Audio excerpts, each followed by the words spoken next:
This video was posted on social media. It shows military trucks carrying coffins of coronavirus victims to other provinces because local crematoriums are just struggling to cope. Nearly 100 people have died in the town.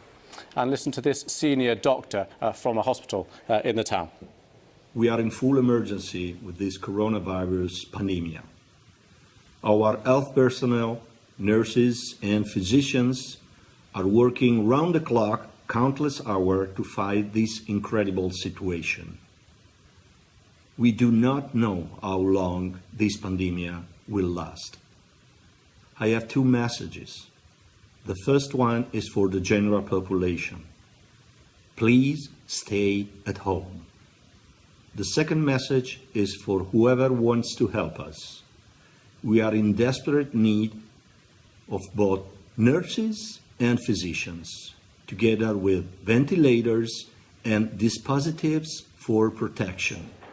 And I'm afraid another grim warning from a nurse working at a hospital, this time in Milan. This is her assessment. We are all working in a state of very high stress and tension. Psychological tension has gone through the roof. Unfortunately, we can't contain the situation in Lombardy. There's a high level of contagion, and we're not even counting the dead anymore. Well, Italy's been under severe nationwide lockdown for 10 days now. The Prime Minister, Giuseppe Conte, has warned that life won't immediately return to normal when the worst is over. Here's Mark Lowen in Rome. Jendela opportunity ini harus kita manfaatkan. Saatnya sekarang kita menggunakan, kita melakukan transformasi dari perilaku atau industri 3.0 ke 4.0. Bagaimana Indonesia sekarang masuk ke 4.0? This is the time. Ancaman kebangkrutan bakal terjadi dalam kurun berapa kalau? And with the loo rolls, well, some brands are down, but with this level of outbreak, Italians are behaving on the whole rationally. Jumpa lagi dengan saya Abdul Kohar di The EU chief Brexit negotiator Michel Barnier has Sobat tested Medcom, positive saya sekarang for ada di coronavirus. rumah He posted perubahan. this on Twitter. Saya ajak Sobat Medcom untuk mengenali perubahan-perubahan yang serba mendadak. Salah satu di antaranya akibat dari pandemi global virus corona atau COVID-19. Saya akan bertanya bagaimana perubahan yang akan terjadi. So face-to-face talks on the future relationship between the UK and the EU after Brexit have all been stopped. Some of Mr. Barnier's team members are also now in isolation. Across Belgium, there are nearly 1,800 cases and tough lockdown measures are being enforced. Here's Gavin Lee, who's in Brussels. There are police patrols on the streets. There are, it seems to be largely being observed today, but there have been instances in parks in Brussels where people have congregated in big numbers, either playing football or having a picnic, and it's been dispersed by the police. And the warning from the Interior Ministry here in Belgium is that you'll get two warnings. First of all, you'll get the initial warning, and if you're seen again, there's a €4,000 fine or a 3-month prison sentence. And the Interior Ministry is saying you should call the police if you see groups of people out of the house. In Monaco, Prince Albert has tested positive for the virus and is now working from home. Meanwhile, the pandemic is causing a huge amount of stress on everyone right around the world. People are exhausted. This was the Dutch Parliament on Wednesday. And just keep an eye on the top of the picture here. The Minister for Medical Care fainted at his lectern. The 56-year-old says he was exhausted from weeks of intense work on coronavirus. More than 2,000 people in the Netherlands are infected.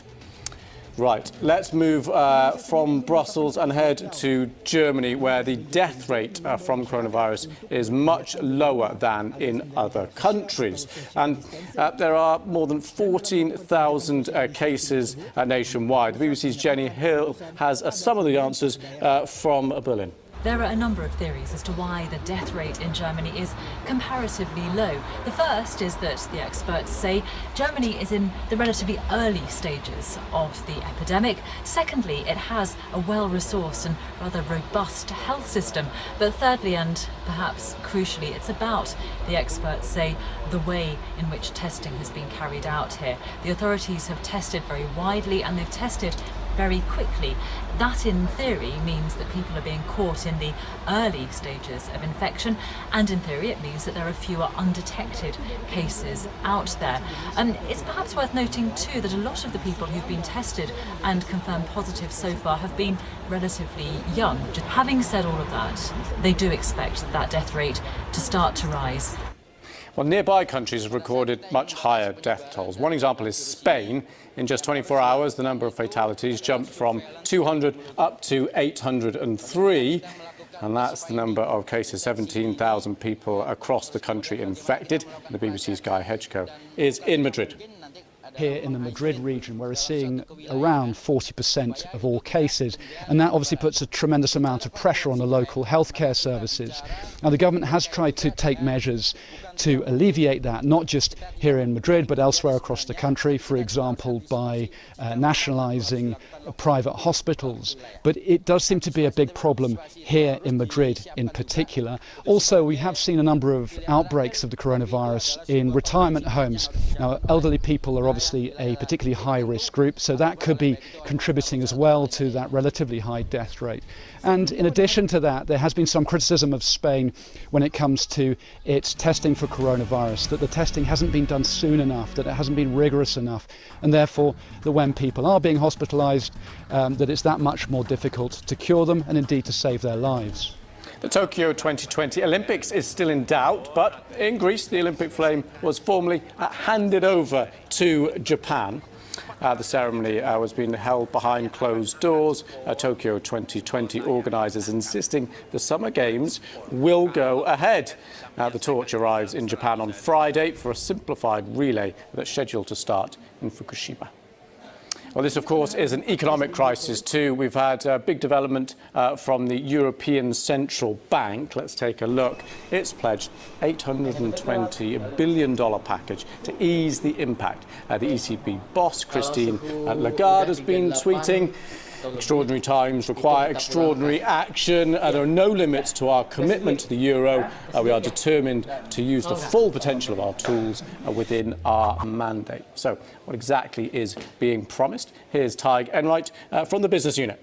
Real echoes here of what happened during the financial crisis when her predecessor, Christine Lagarde's predecessor, Mario Draghi, talked about doing whatever it takes to support and to save the euro.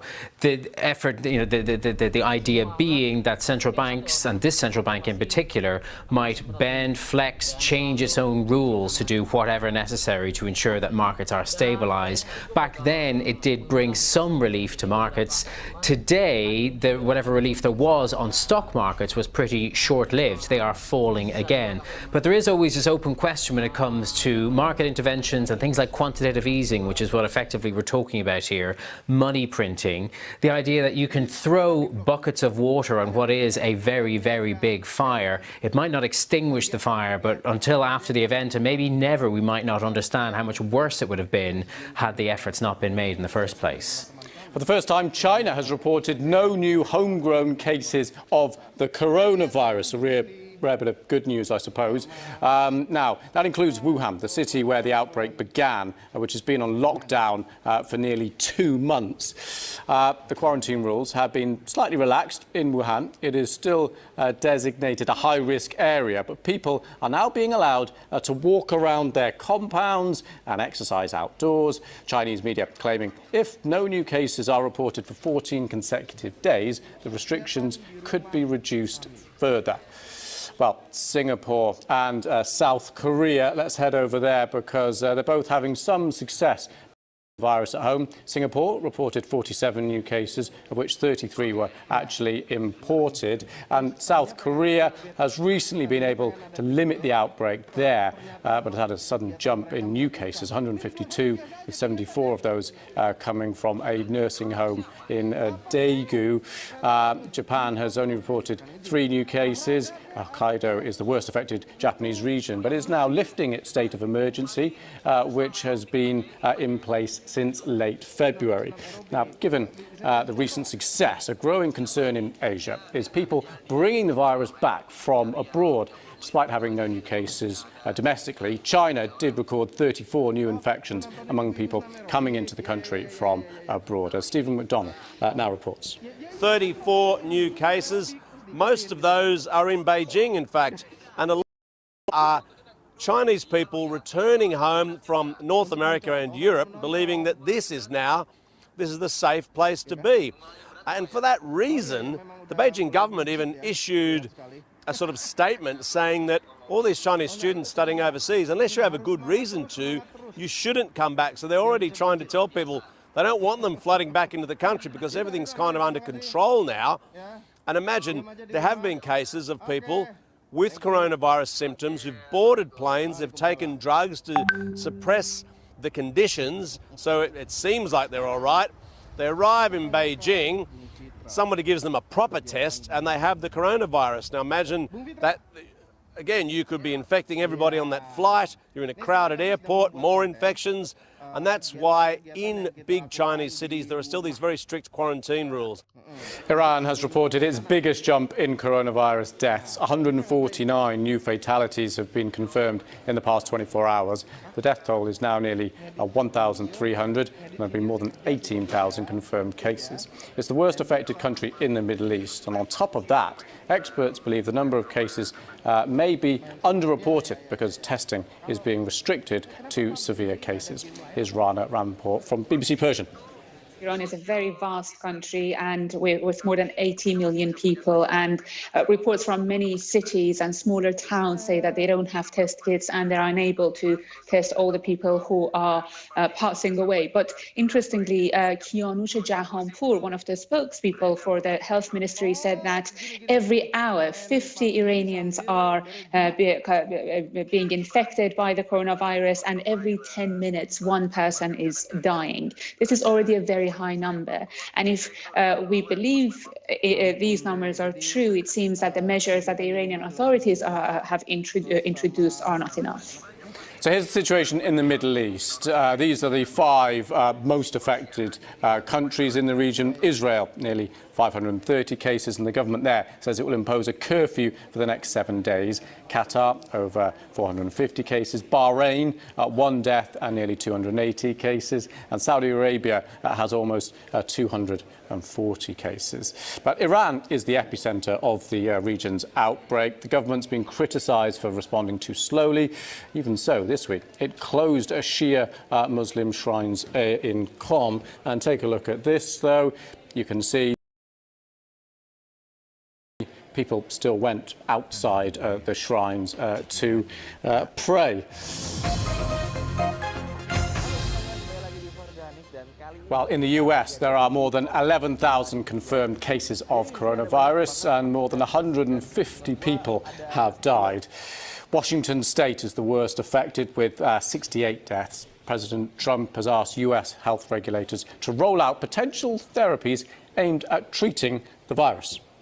Clinical trials are already underway for many new therapies, and we're working on scaling these to allow many more Americans to access different drugs that have shown really good promise. We've had some really good promise.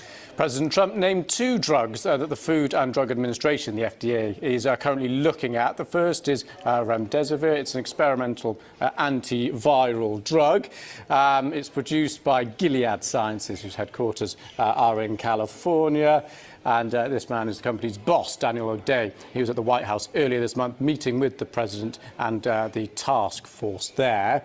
Now, the second drug is a common antimalarial called hydroxychloroquine. Here's the FDA chief. We need to make sure that these, the sea of new treatments will get the right drug to the right patient at the right dosage at the right time. As an example, we may have the right drug, but it may not be in the appropriate dosage form right now, and that may do more harm than good. Those are the things that's our job to look at, and that's why it's really important we have these dedicated professionals looking at these aspects of therapeutic development. Well, here's an expert speaking from Palo Alto on what these 2 drugs are all about. We know that remdesivir, which is one of the drugs that's being trialed now in the United States, has been shown to have broad antiviral activity against numerous viruses.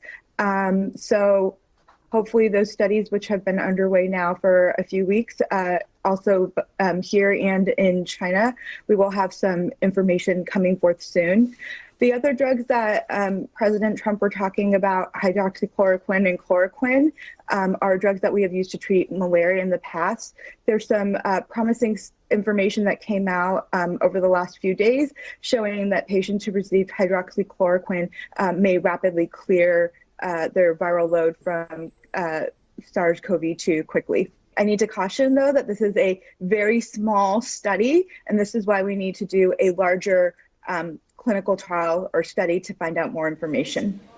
OK, we're going to look at what's going on in other parts of the world now. And in India, which has more than 170 confirmed cases and 4 deaths, Prime Minister Narendra Modi has ordered a curfew of staggering proportions. The BBC's Arunadhay Mukherjee in Delhi has the details.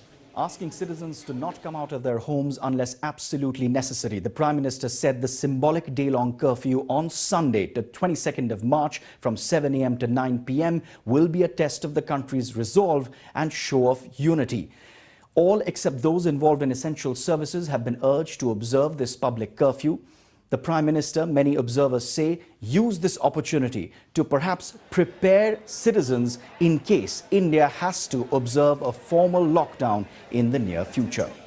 Well, let's move to Africa, which has 640 confirmed cases across more than 30 countries. That's according to the African Union and the Africa Centre for Disease Control and Prevention. And let's take a look at this image, which really shows the spread with the darker red areas where there are more cases. Now, the continent is being warned to prepare for a big jump in the number of cases. In fact, the head of the WHO is from Ethiopia. Let's take a look at what he said. He said, Africa should wake up, my continent should wake up. Well, the coronavirus has so far multiplied more slowly in Africa than in Asia or Europe. And there's been speculation that's because of the higher temperatures there. Well, let's take a look at that. This is our correspondent. It's quite long, but basically he says, as yet, there's no evidence that the spread of the coronavirus is reduced in Africa due to the higher temperatures there. Other studies into flu have been going on, but all viruses are different, and this is a new virus. Well, one factor that's been highlighted is the role of religion on the continent. Here's the BBC's Anne Soy. People congregate either on Friday for the Muslims and over the weekend for Christians. And across the continent, there are more and more calls for religious leaders to reconsider holding big meetings. South Africa's President Cyril Ramaphosa held a meeting with religious leaders today in South Africa to urge them to do this. In Kenya, there was a similar call from President Kenyatta over the weekend, and we have seen that the evangelicals have heeded that call. Some of them will be streaming their services on Sunday. The Muslims have said that people should not go to the mosques. This is unprecedented.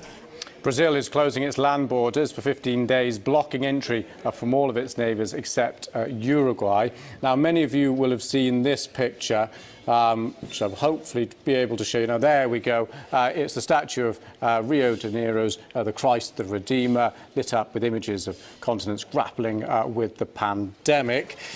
You may also have seen and heard this. For 2 nights now, people have been banging pots in protests.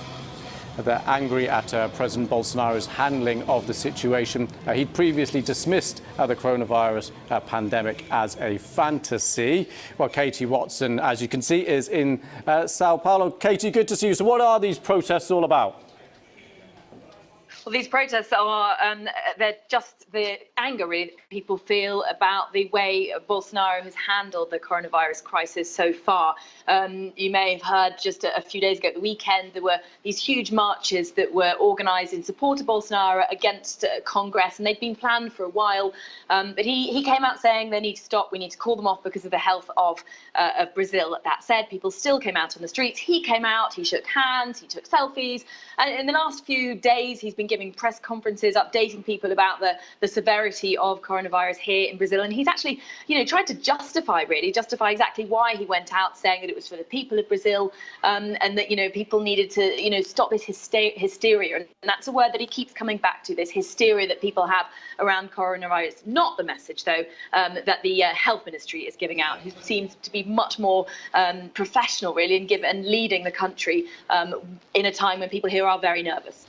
And what about the restrictions and measures and things that could be coming down the line there?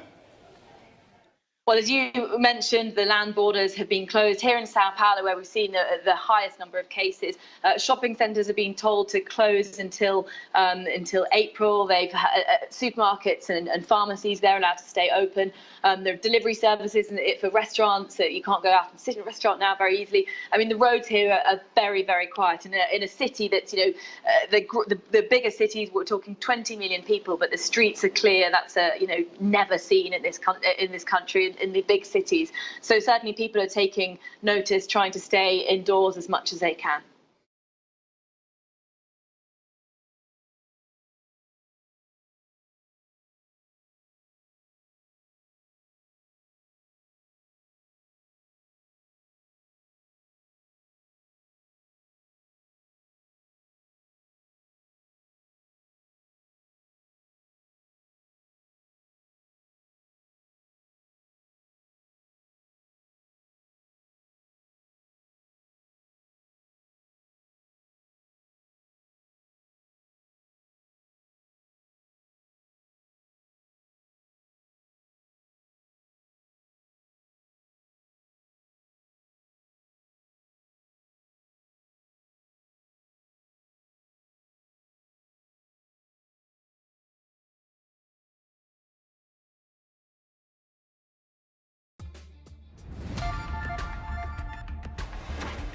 Good evening.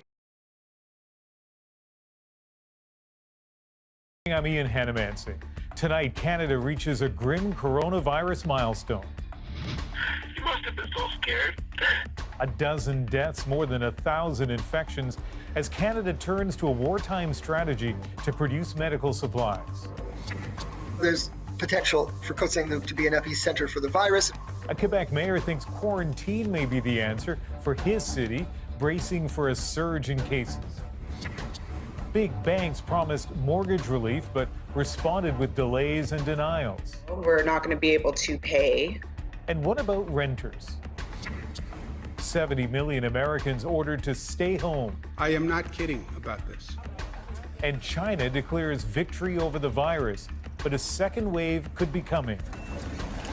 This is The National. After an already difficult week, COVID-19 is hitting this country even harder tonight. Canada has now moved past 1,000 cases, 214 new infections reported today alone. That is the highest one-day tally since the pandemic was declared. And with emergency declarations from coast to coast to coast, a massive mobilization effort is now forming to try to fight the spread. Ottawa joining forces with industry to mass-produce medical equipment on a wartime scale. Some Quebec hotels will donate unused rooms to relieve pressure on hospitals. Edmonton's Expo Centre will double as an illness overflow and homeless shelter. And Canada's military is now planning for a crisis that could last at least a year. Now, despite the big jump in cases today, the concern is the real surge hasn't hit yet. And so the government is kicking its response into high gear. David Cochran leads our coverage tonight. It is in these challenging times that we also see what we're made of. Not only what Canadians are made of, but what Canadians can make. We are launching Canada's plan to mobilize industry to fight COVID-19. It's a big fight, so these ministers are setting up a system to buy and build what Canada needs. The situation is fluid and evolving rapidly.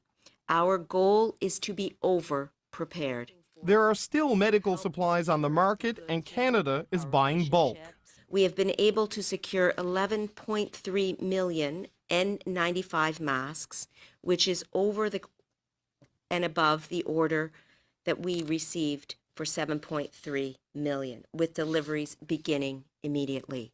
They've also bought 550 ventilators and are looking for more. But buying isn't a long-term solution. Every other country in the world that is preparing like ours is trying to get those items too. As more of the world shuts down, global supply chains collapse. Some countries are banning the export of medical supplies. And this country's industrial policy will be refocused for the time being to prioritize the fight against COVID-19.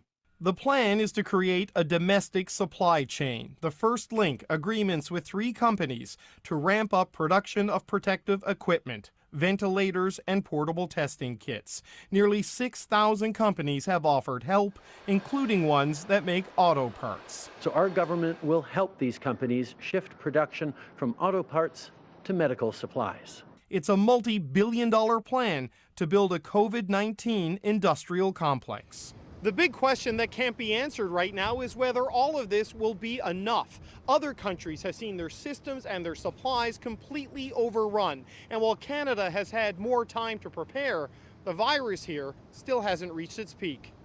David Cochran, CBC News, Ottawa. The Prime Minister also had an update for Canadians still trying to return home. We're in discussion with Canadian Airlines to help Canadians stranded abroad come home. We will have more details to share, but the first flight will be picking up Canadians from Morocco this weekend. He also announced the closure of the Canada-U.S. border to all non-essential travel effective midnight tonight, though commercial travel will continue. Trudeau also announcing a bilateral deal to turn back all migrants attempting to enter Canada away from official border crossings. There were no new deaths in Canada linked to COVID-19, although a Canadian in quarantine after catching the virus on the Diamond Princess did die in Japan. And some provinces saw substantial increases in the number of confirmed cases. In BC, 77 new infections reported today, Ontario 60, Alberta 49, Quebec reporting 18 new cases, and one city in that province especially uneasy tonight. Alison Northcott shows us why. I bring having my meals brought up. Lillian Horowitz is self-isolating after a fellow resident at this assisted living center tested positive for COVID-19. I'm not to answer the door to anybody, and what can I do? The mayor of Côte-Saint-Luc, a city on the island of Montreal, says there are at least 4 cases there, and he's worried. The virus can spread very quickly. And because we have all these religious institutions where gatherings were going on until a few days ago, and we have so many snowbirds returning to our community, we know there's potential for Côte-Saint-Luc to be an epicenter for the virus. The mayor is urging the province to close all non-essential businesses and to consider a quarantine in his city if cases go up. Côte-Saint-Luc is densely populated with a large Jewish community and a high concentration of seniors. One of the people infected attended a wedding with 400 guests held last week at this synagogue. All guests now instructed to self-isolate for 14 days. The world has changed so drastically in the 8 days since that wedding took place. And at the time of the wedding, even until the next day, none of the synagogues in Montreal had yet closed. And the following morning, we made the decision to close. This synagogue wrote to members to warn there are cases here, too, and told people who recently attended to stay home. The general message went out to all because everybody is connected to somebody that is a senior or is compromised, whether they know it or not, they have a connection.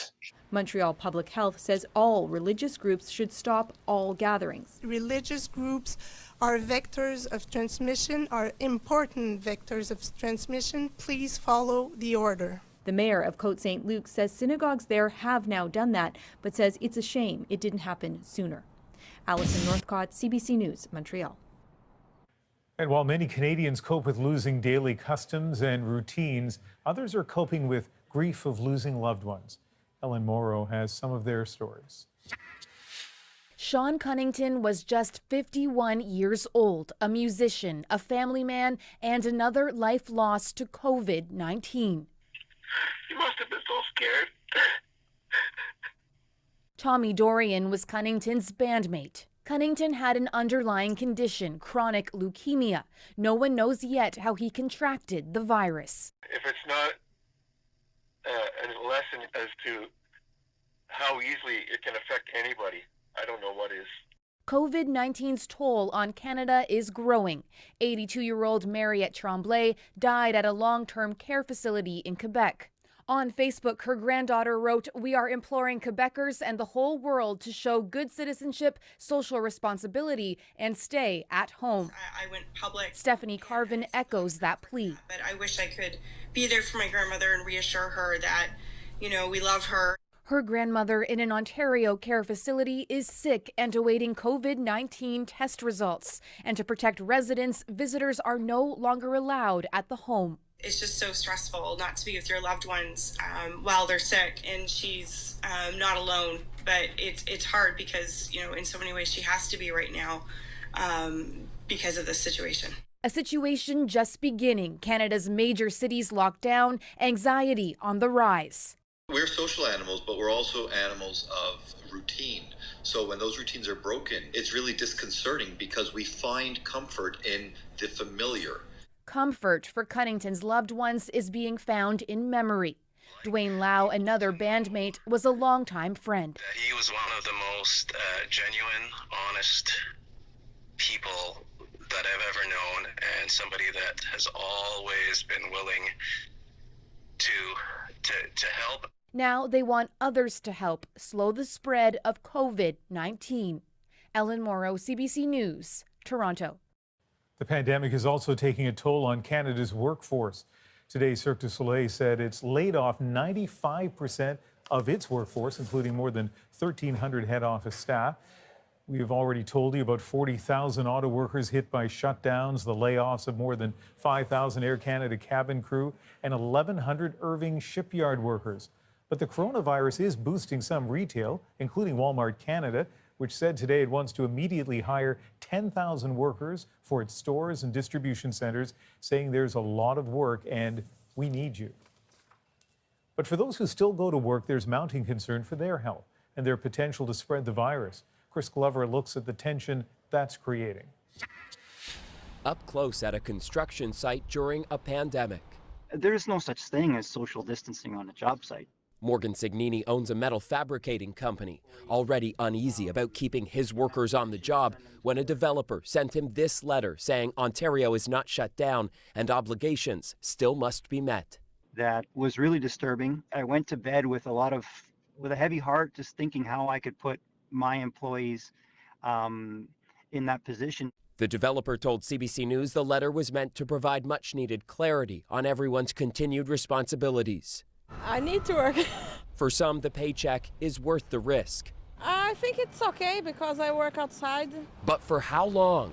I won't hesitate to shut anything and everything down once I get the advice. Screening and sanitizing is crucial at Service Canada locations. 500,000 Canadians applied for assistance this week. Under 27,000 is normal.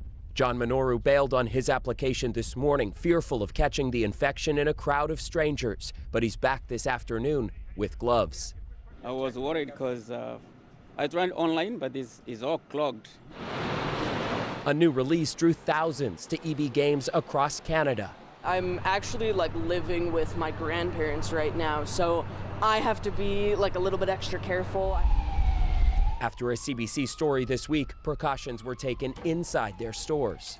We were limiting to how many people were coming in at a time. Officials condemned the retailer. You're putting everyone else into danger. Late today, CBC learned all EB Games stores will close indefinitely, but Signini fears officials are putting people in danger by allowing so many to keep working, potentially spreading the virus. It's going to be actually even more crippling later. Shut down work now, he says, before it's no longer a choice. Chris Glover, CBC News, Toronto.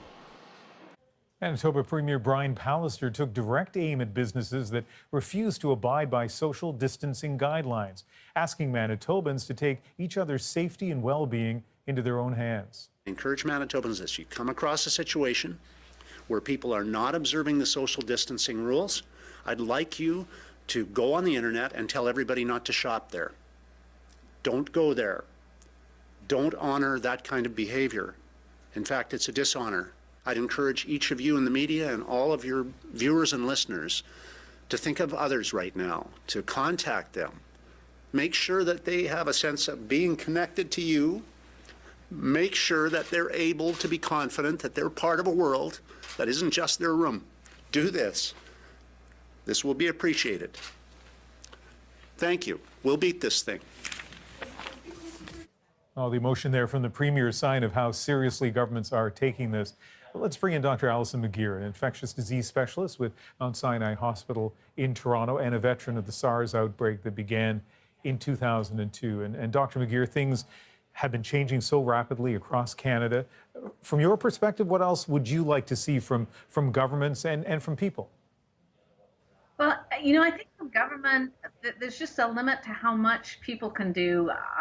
Obviously, you know, we'd like to see more testing. There's a whole bunch of things we'd like to see come faster. But the truth is, I think in general, in government, people are working just as fast and as hard as they can. And I'm not sure that we can do much more. I do think from the population point of view, from all of us thinking about social distancing, that there is still room to move, that you know, it takes a while to wrap your head around social distancing. It's really hard to think, I should try not to go to the grocery store today because it feels so innocuous just making small trips. And I think the hard part about social distancing is that any one thing you do is really low risk. But when you sum all of the things you do over all of the people in Canada, then suddenly we're in trouble. And so I'd really like to see people doubling down on not going out and maintaining social distance. I think that will help the most. Well, to use your words, there is literally room to move on that. Stand by. We're going to come back to you later on in the newscast. Thanks. So COVID-19 having a major impact as each province and city looks to manage the virus. Anita Bath is tracking stories from communities across Canada for us. Ian, let's begin in Ontario, where there are 60 new cases of COVID-19, bringing the total to 318. Test 2,000 people per day for the virus. By next week, that will jump to 5,000. Now, there is a wait of up to a week for anyone who wants to get tested, but an Ottawa company is working with the government to develop a test it says would be able to diagnose COVID-19 in just 30 minutes. It's modeled after a similar test already validated by the U.S. Centre for Disease Control. The hope is it would be available weeks from now. It's the size of a large coffee cup, so it's totally portable. And so this now lets all sorts of users run these COVID-19 tests wherever they need it. To Quebec now, where we are just getting word of an arrest being made in Montreal, the first in Canada. A woman who tested positive for the virus has been taken into custody for defying a quarantine order. The Premier is again urging everyone there to stay home and avoid travel, even within the province. He says he, too, is doing that. One of my boys' birthday is Sunday, and unfortunately, I won't be able to see him. He's in Montreal, I'm in Quebec City, but that's life. Across the country, Sobeys is installing plexiglass shields to protect cashiers at its stores. The company says we've looked across the world at best practices, and these shields stand out as a strong safety precaution. They will not be in every store immediately, but we will install them as quickly as we can. And we've also gotten word now Starbucks is joining other shops in scaling back, now only offering delivery and drive-through service at most locations across the country. Ian? Thanks, Anita. To the United States now, where tonight more than 70 million people, nearly 1 in 5 Americans, are being ordered to stay home after several states took extraordinary steps to try to slow down the coronavirus. California, New York, Illinois, and Connecticut are ordering residents to shelter in place. They account for more than 10,000 of the over 19,000 cases nationally. But for now, Donald Trump isn't ordering all Americans to stay home. Katie Simpson explains. The urgent message to stay home appears to finally be getting through. In California, the notoriously busy highways are nearly empty. The hustle and bustle of New York is at a standstill. Governors in 4 states have now asked residents not to go out unless absolutely necessary. This is not life as usual. And accept it and realize it and deal with it. The president is supportive of the moves by the individual states, but a nationwide lockdown is not in the works. At his daily briefing, Donald Trump focused on what he sees as the positive, highlighting a malaria drug he says could be used to treat coronavirus patients. I feel good about it. That's all it is, just a feeling. I'm a smart guy. I feel good about it. The top doctor on the task force is not as optimistic because there is science to show it's effective. It's the hope that it will work versus proving that it will work. Trump has become increasingly agitated at his daily briefings when reporter questions force him to acknowledge this situation is rapidly getting worse. What do you say to Americans who are watching you right now who are scared? I say that you're a terrible reporter. That's what I say. Fear is very real for Americans who are now out of work. I'm just trying to be as normal as possible. I already had a lot going on. This is Danielle. How can I help you? This Indiana mom is among half the staff at a cafe laid off in order to keep the place running. It was probably the hardest thing I've ever done as a manager. Because there's just nothing I can do. More Americans are expected to be in that same position. Experts predict 2 million people will likely apply for unemployment benefits next week. Katie Simpson, CBC News, Washington. The big banks say help is coming for people with mortgages, but what about renters? If there's no money coming down the pipeline, we can't be sure that we can pay our rent. Up next, the push to delay rent day. And what happens to family doctor offices during a pandemic? I don't have what I need to do the job safely. Plus 3 cheers for nurses. Thank you, healthcare workers! The unique and socially distant way that people across Canada are showing support. We're back in 2.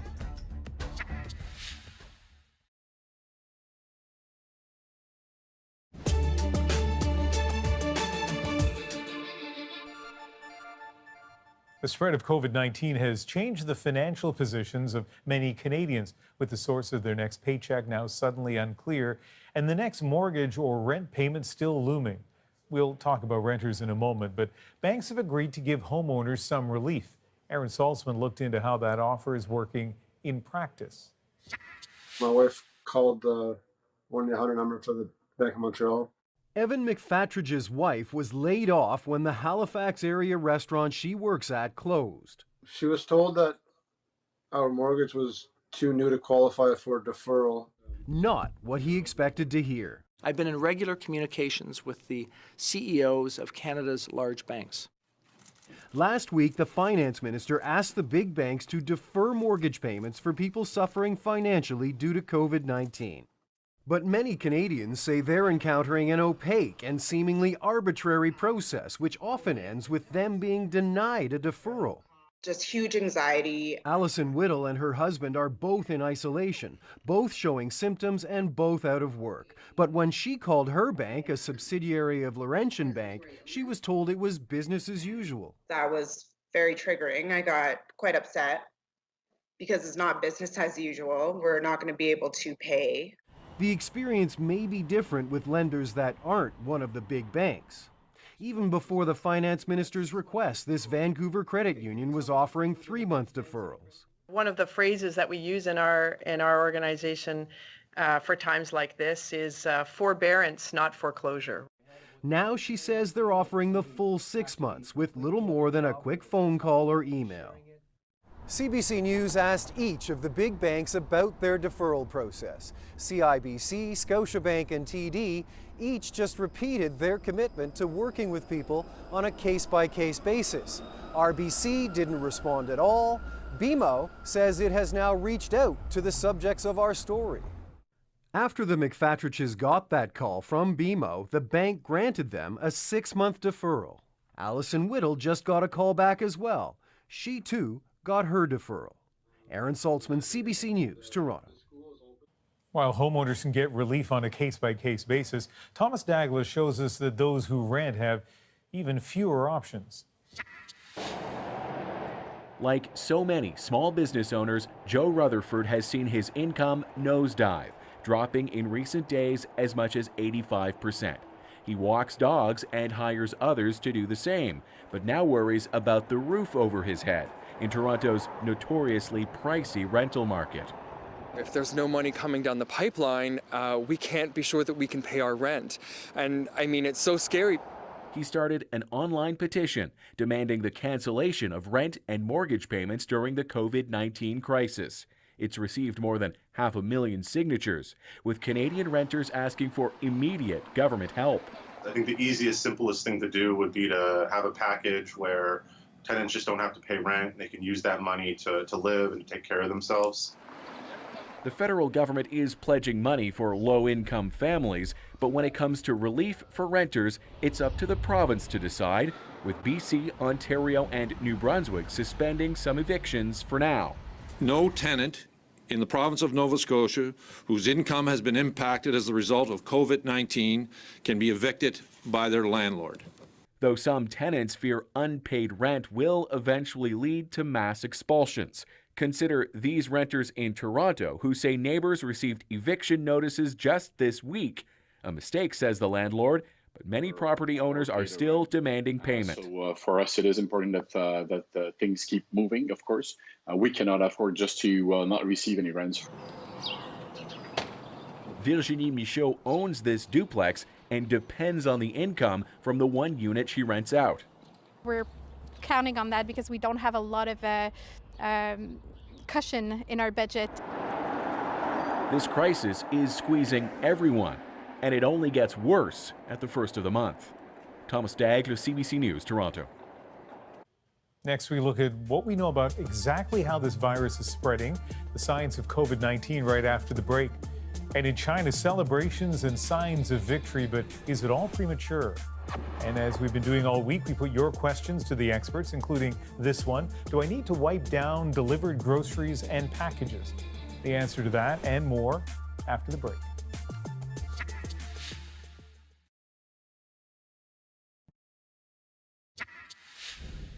In Asia, there are countries that have managed to flatten the curve, but not yet in Europe or the United States, and right now, not here either.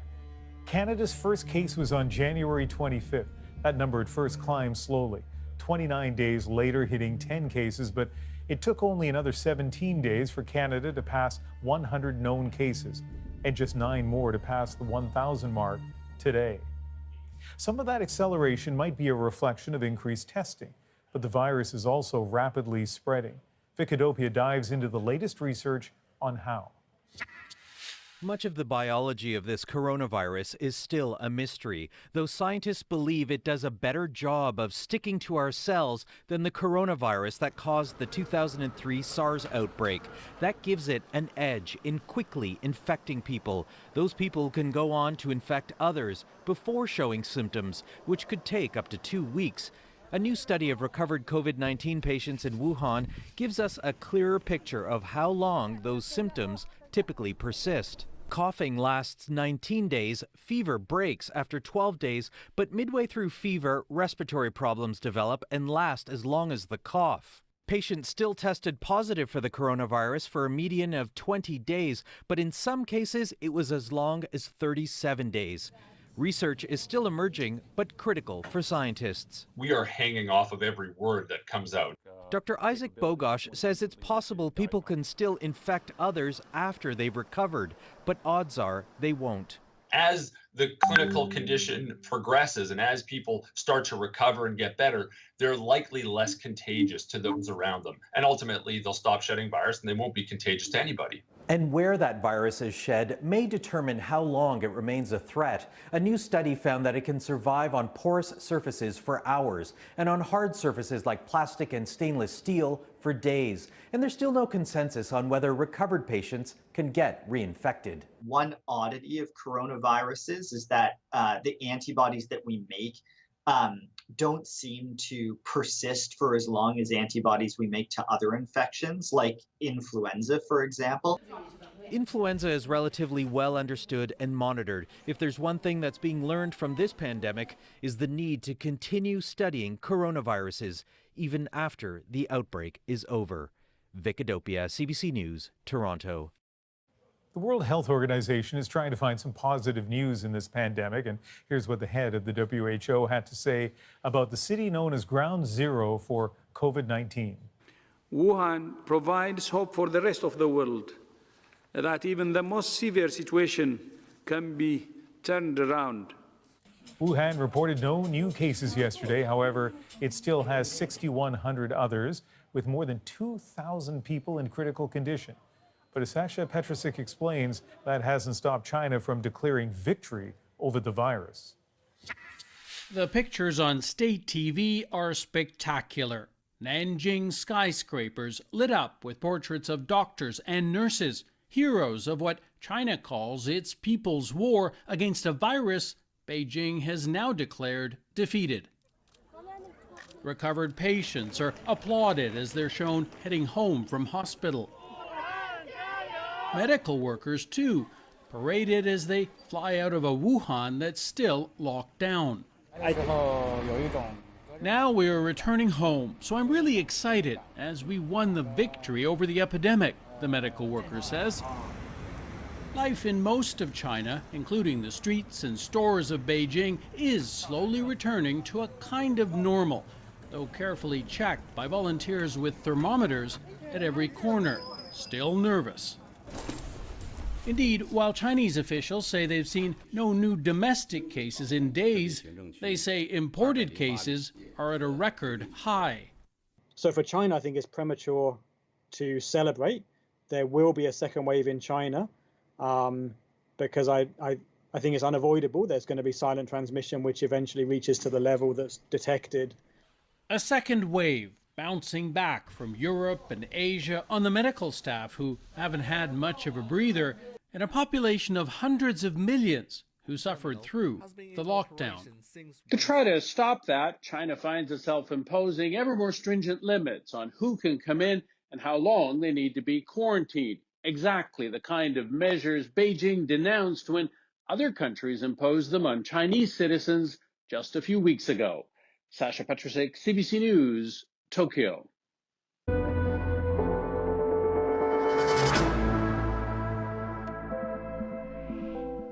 Since the COVID-19 outbreak began to accelerate in Canada, we know that many of you have questions, a lot of questions about how to keep safe, how to keep your family safe, about what is or what isn't relevant in this situation. So we've been committing time on each show to finding those answers. And joining us again is Dr. Alison McGeer, an infectious disease consultant with Sinai Health System, and another familiar face these days, Dr. Isaac Bogosh, infectious disease specialist at University Health Network. Mentioned lots of questions for you, and Dr. Bogosh, let's begin with you, and let's talk about face masks. Have the guidelines for civilians, ordinary people, using face masks changed? No, they really haven't. We firmly believe that people in the general public should not really be wearing face masks because it doesn't really provide any additional protection against getting this infection. If someone's infected with the virus, it's very helpful that they wear a face mask to help prevent them from spreading it to other people, but they're not really going to prevent people from getting infected. Dr. Muir, let's go on to the next question, which is about deliveries. The specific question was about when people get groceries delivered, should they be wiping it down when it comes to their home? You know, what's more important than wiping it down is cleaning your hands afterwards. So I think, you know, in general, when you've come into contact with something from the outside, another person that you have to come into contact with for some reason, the answer is after that, you should be cleaning your hands. That's more important than wiping it down. Most wiping down doesn't do nearly as much good as getting soap and water or alcohol hand rub on your hands. A question for both of you, and I'll start with you, Dr. McGeer. In terms of the amount of testing we're doing in this country, is it enough? You know, we'd all like to be doing more testing, but there's a limit to how much testing we can do because of the supply chain for all the things we need to do testing. You know, we've just asked the people who supply the swabs, the reagents for the testing, the machines, our staff to do many, many more tests in every country around the world simultaneously. And so ramping up production to have as many tests as we like is really, really difficult. So we're trying to make sure that we're doing the tests we need to be doing. and not doing the tests we don't need to be doing. And I think people are doing a pretty good job of that. But it does mean that for people who are mildly ill, where they'd like to know the result of the test, and we might also like to know, but it's not going to change what we do. We're saying, bear with us. Can't be tested now. You just need to self-isolate at home. Dr. Bogosh, you know what? I'm going to skip ahead to a different question now because we're running out of time. I think a lot of people have this one. Somebody wrote in to say that they were visiting the United States. They've come back. They have their 14 days of self-isolation. But during that time period, can they go outside for a walk? Can they take their pet for a walk, or are they stuck inside? No, you're supposed to stay at your home. It's very clear on the Public Health Agency of Canada webpage what exactly self-isolation means. You're supposed to stay in and around your house. It's not meant to be, you're not meant to be walking down the street or walking your dog. You can stay in your house, and I'm sure you can go outside in front of your house, but you're really supposed to stay around the home for that time. Lots more questions. We're not going to get to them tonight, but Sunday on the next National, we certainly will pick up where we left off. Thanks to both of you. Anytime. So we will be asking your questions about COVID-19 each night going forward. So you can send us questions. You can message us directly on Instagram at CBC The National, or you can send an email at thenational@cbc.ca. Next, we'll take you inside the warehouse of a big Canadian retailer to find out how they're coping after all that panic shopping that we saw this week. But first, she may be in self-isolation, but that's not stopping Kaylee Dimmock from dancing with dozens of strangers around Halifax. She's hosting daily dance parties on her balcony, and others are joining in online. It's just a small way to have a little bit of an impact on people and to also bring people together. She says she's been blown away by the response and plans to keep dancing. Her playlist already lined up for next week.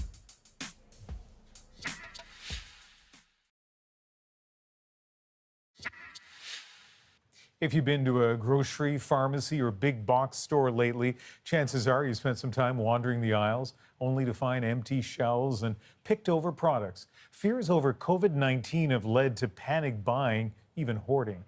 And that's raised concerns over how long supplies might last. Stores can't restock fast enough, so I spoke to the president of London Drugs. That's one of British Columbia's biggest retailers. They sell everything from toiletries to TVs. We met at the country's main warehouse, keeping our distance, of course, and I asked him what the last couple of weeks have been like. Well, it's obviously unprecedented volume that we're seeing in some categories going through the essentials customers need, and unprecedented sales collapses in non-essentials discretionary items. You can clearly see that the consumer is focused on the essentials to get them through this crisis. Let's talk about toilet paper. Did that take you by surprise? Absolutely. We've never seen anything like this. The toilet paper is not something we understand. It's caused hundreds and multiple % increases in toilet paper. There's a certain degree that you would expect people to purchase certain things because of the frequency. Hand sanitizer, they're cleaning more often. That would be a natural thing you would see. But the toilet paper is simply hoarding, I think, is what's going on. So, besides toilet paper, I asked Melman what else has surprised him. I would say that the something like the payment methods weren't something that we anticipated. We're seeing a dramatic increase in Visa, MasterCard, American Express use. We don't know if that is because consumer budgets are tapped out and they're needing to purchase their essentials on other things, or if it's they're worried about touching money. We're just not clear. That would be an example of a surprise. We're a little bit surprised that it took a while for things like pet supplies and diapers to catch up with the madness around toilet paper, but that's definitely something people are thinking about now. Now, you mentioned this earlier, that products that aren't being considered as essentials or must-buys by the public, you're seeing sales of those drop right off. Tell me more about that. That's right. It's very clear that the public is spending all their money right now on purchasing essentials, and anything that is discretionary, like a big screen TV or a consumer electronic item, well, I've never seen sales declines like that. And I think when you look in the retail landscape, you're seeing a lot of stores close, in part to support the government's orders of the spread of the disease, but also a real dramatic impact on those discretionary item retailers. There is a lot of panic out there, and some of this panic, I think, has to do with people worrying that, you know, places like your chain are going to run out. What do you say to those people? Well, first of all, the governments, federal, provincial, municipal, and industry trade associations have never worked more closely together. Federal ministers are calling directly, provincial ministers are working with agencies. We're passing on best practices and ideas to make sure that Canadians can be assured that they will get through this and there will be goods for them to make sure that they're fed, well, and taking their prescriptions. There's no shortages in the supply chain if we're only consuming what would be reasonable in these circumstances. The supply chain will and is catching up to backfill those sudden urgent demands of hoarding, and we're not seeing anything that's causing us long-term concerns at this point. And what about staffing concerns? From the warehouse to the stores, how are people holding up? You know, I know that our employees are tired. They're working relentlessly. They're working through some very difficult customer interactions that aren't as patient in the store. And they're afraid for their own families because we are an essential service and there's public. They're worried about their own health. Could the next customer make them unwell? But everyone's just been amazing at pulling together, understanding these aren't perfect times, and really rallying on the customer's behalf. We also know, of course, Canada's medical staff are on the front line of dealing with the COVID crisis, but what if you need to see your doctor for another reason? What are you going to do if somebody's in there who's sick, who does have COVID-19? What family doctors say they need next. But first, COVID-19 means parishioners can't gather in person, but a pastor in Grimsby, Ontario has made sure they're together in spirit. We know that the power of prayer is greater than this pandemic. Inspired by a priest in Italy, Father Rico Passero of St. Joseph Catholic Church, he's found a way to deliver masses to a full house. We printed all of the parish photo directory photographs of all of our families, and after printing them out, we placed them in the very pew to which they would worship on a weekly basis.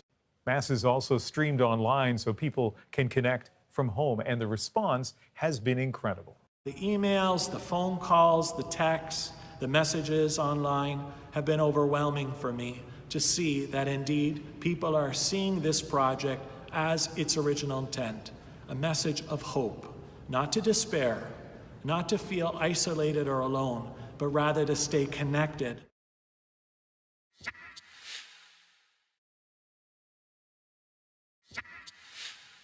Frontline healthcare workers have been praised during the COVID-19 outbreak by government leaders and many other Canadians, but praise is not enough. Doctors and nurses are warning about a critical shortage of protective gear even before the expected spike in cases. Nick Purdon went to see how one clinic was coping before stricter social distancing protocols came into effect. So school is closed. Yeah. 3 weeks. I know. What are you going to do for 3 weeks at home?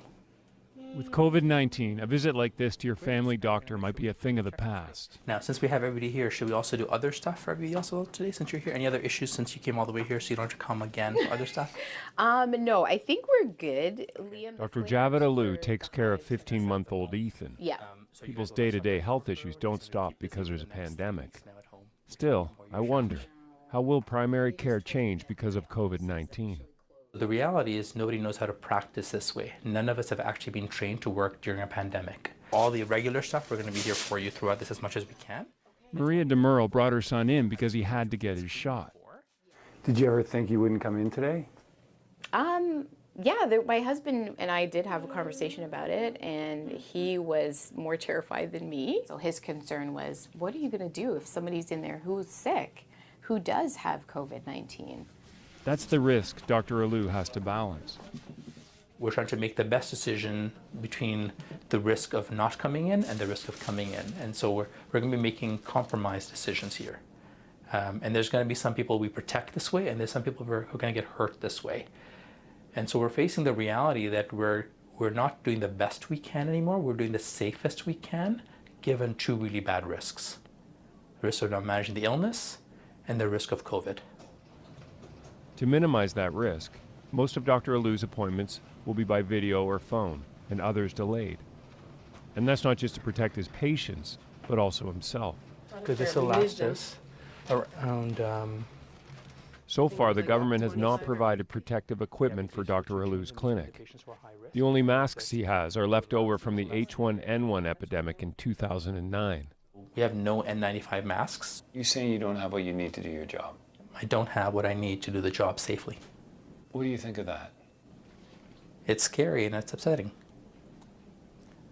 So we would expect that we're willing to put ourselves on the line here, be the front lines, knowing the risks, knowing we're going to have to do more than we're used to doing, and to be prepared for that. Still, no matter what happens in the coming weeks, Dr. Alou will be here.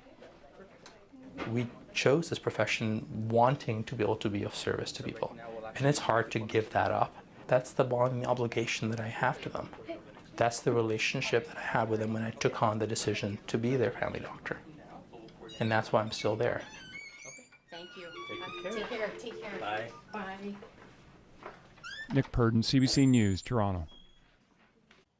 Next on The National, a loud thank you to those working the front lines. Thank you, healthcare workers! Our moment is up next.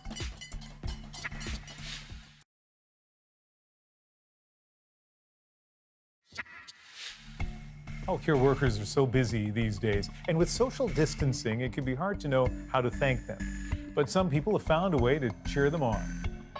The Nurses Association in Ontario suggested a way for people to show their support, and those creative thank yous are our moment. Thank you, healthcare workers! To all the incredible nurses, physicians, healthcare workers, thank you, thank you, thank you.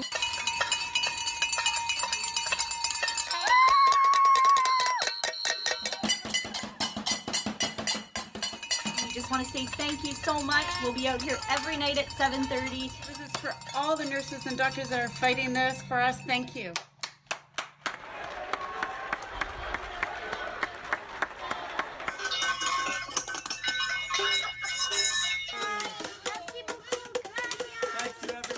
Thank you to our healthcare superheroes who risk their lives for us every day. Together we can do it. Well, if you're on the other side of those thank yous, you are among the nurses and doctors and other healthcare professionals who are spending so many hours and taking risks to an extent, obviously, to help protect us all. Let us know how that thank you is being received. That is The National for March 20th. Good night.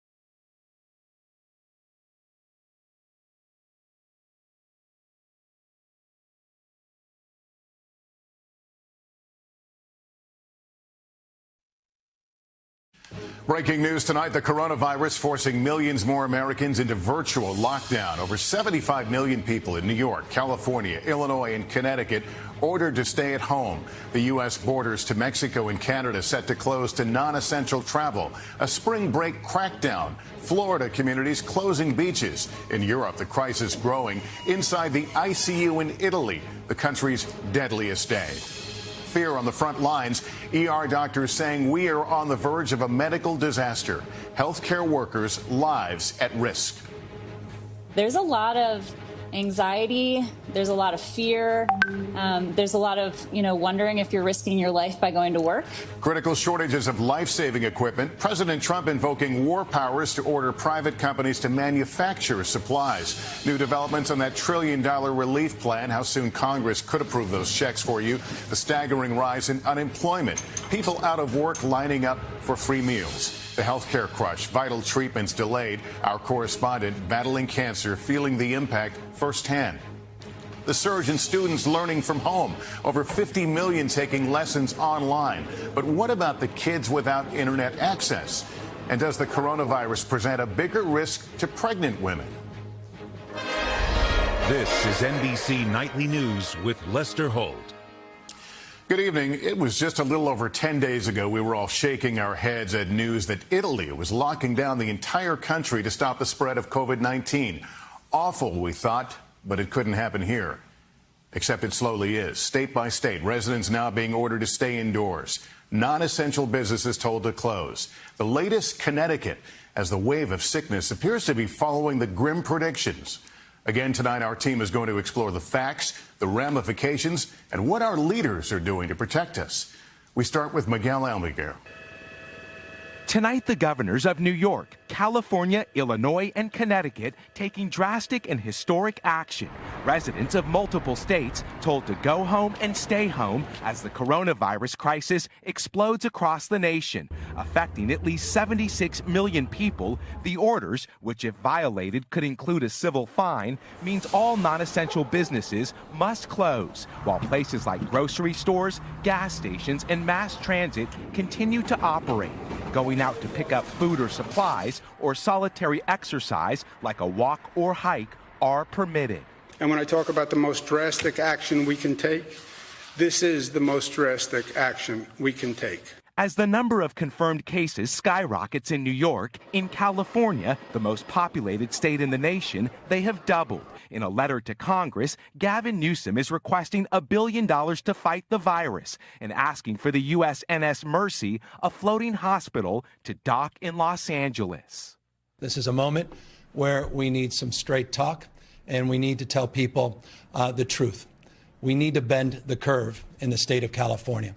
With California bracing for 20% of those infected with the coronavirus to be hospitalized, in Washington state, where the death toll is the highest, officials say they are preparing to ration health care, including ventilators. The notion that this could happen in America, where we can see something coming and we can't get the resources here to avert it, is ridiculous. It should not happen. In uncharted territory, today the U.S. government extended the federal tax deadline 90 days, the first time in history, hoping to ease the financial burden on all Americans. With both the Mexican and Canadian borders closing to non-essential travel, the CDC is worried Border Patrol agents face a serious risk of becoming infected. The crackdown on large groups spreading coast to coast. Orange County, Florida, which includes Orlando, will have a curfew beginning tonight. Kerry Sanders is across the state. The conflicted images of states like California that are shut down, while here in Clearwater, Florida, spring break continues, has finally hit a breaking point. This beach will close down tonight, and already some college kids seem to be getting the message, packing up, heading home. Just 4 months away from the Tokyo Olympics, USA Swimming is now officially calling for a one-year postponement of the Games. Facing a new reality, tonight we are all reminded of what's at stake. This, the changing face of a nation, perhaps more connected than we are apart. The U.S. Olympic Committee says it's premature to make a decision about the Summer Games. As for that go-home order here in California, it's open-ended, but the mayor of Los Angeles says it could last upwards of 2 months. Lester? All right, Miguel, thank you. And at the nation's hospitals tonight, a worsening situation as doctors and nurses try to save lives, increasingly without the protective gear and equipment they need. Tom Costello has the latest.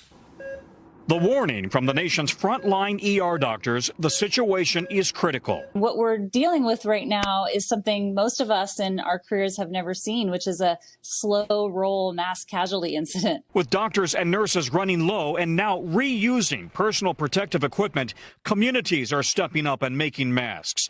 New York City is warning it will run out within 2 weeks. UMass Medical near Boston says it's a matter of days. Right now, our number one priority is getting those N95 masks, and the gowns would be number two.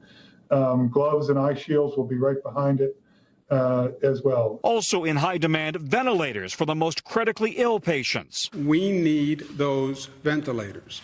The ventilators are to this war what missiles were to World War II. Nationwide, hospitals have roughly 160,000 ventilators, but doctors warn they may need as many as 960,000 in a worst-case scenario.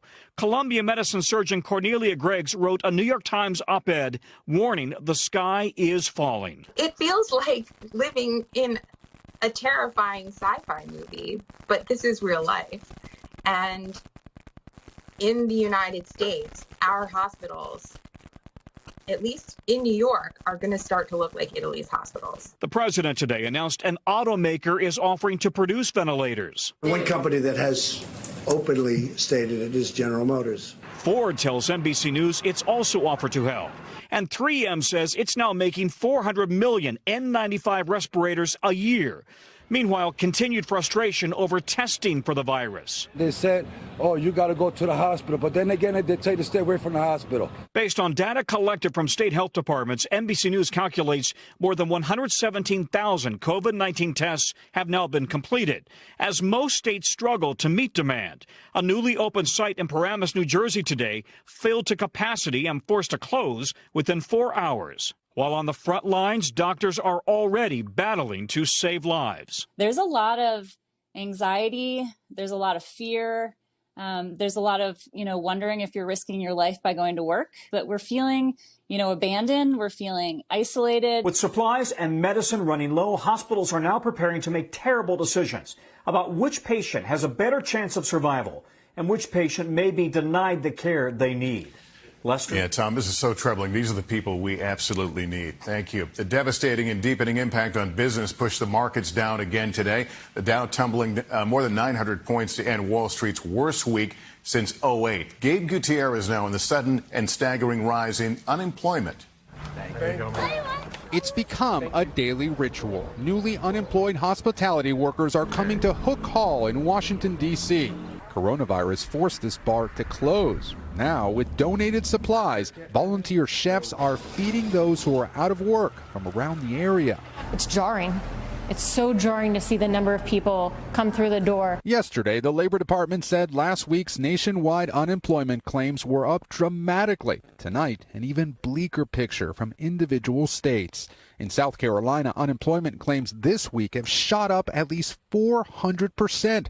Colorado, 875%. Oregon, more than 2,100% in just 2 days. This is just the tip of the iceberg because it's only a couple of days and it's only 21 states. It could be as many as 2 million people. Across the country. I mean, it's a mess. Workers like Lorenzo Landini of New York are complaining of jammed phone lines and crashing unemployment websites. It's stressful. It's really stressful. And, first time unemployed in my entire life since I was 16. Bartender Beverly Barber got her last paycheck today. You don't know where your next dollar is coming in from. The owners of this bar say they've been forced to furlough dozens of their hourly workers. With no customers, they're doing what they can to serve each other. Lester? All right, Gabe, thank you. Also breaking, that $1 trillion relief package that includes direct payments to Americans appears to be coming together, plus President Trump on whether we need a nationwide lockdown. Peter Alexander at the White House now.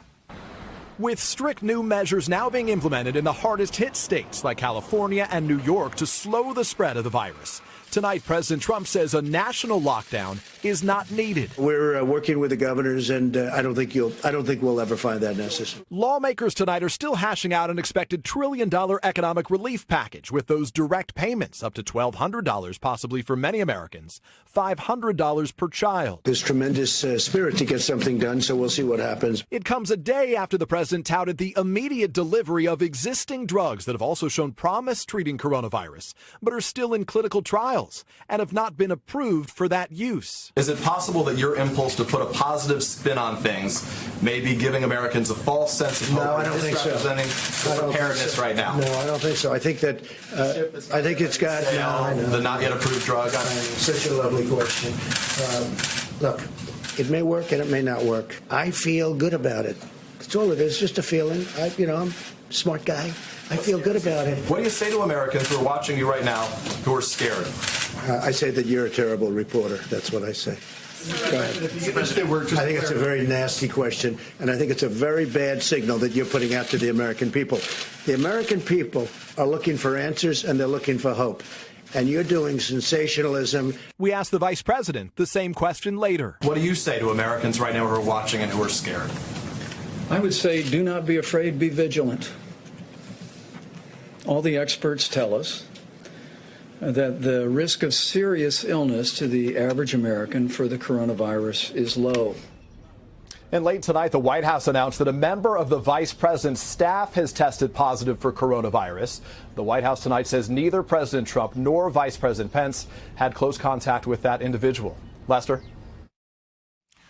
All right, Peter, thank you. This crisis, this horror we're going through is perhaps too easily reduced into numbers. The number of tests, the numbers of infected, the number of dead.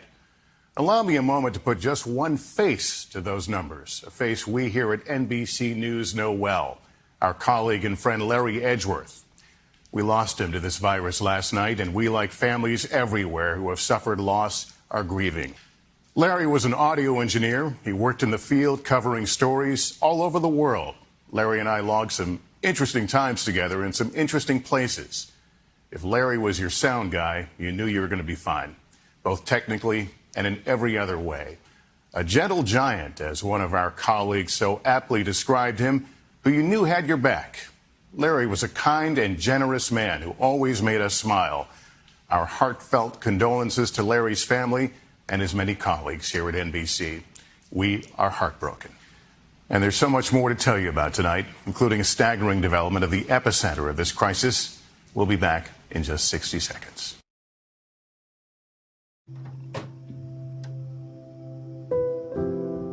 Dad, I'm scared.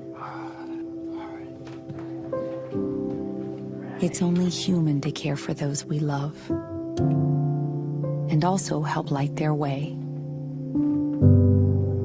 It's why last year Chevron invested over $10 billion to bring affordable, reliable, ever cleaner energy to America. At Fisher Investments, we do things differently, and other money managers don't understand why. Because our way works great for us. But not for your clients. That's why we're a fiduciary, obligated to put clients first. So what do you provide? Cookie-cutter portfolios? Nope. We tailor portfolios to our clients' needs. But you do sell investments that earn you high commissions, right? We don't have those. So what's in it for you? Our fees are structured so we do better when our clients do better. At Fisher Investments, we're clearly different.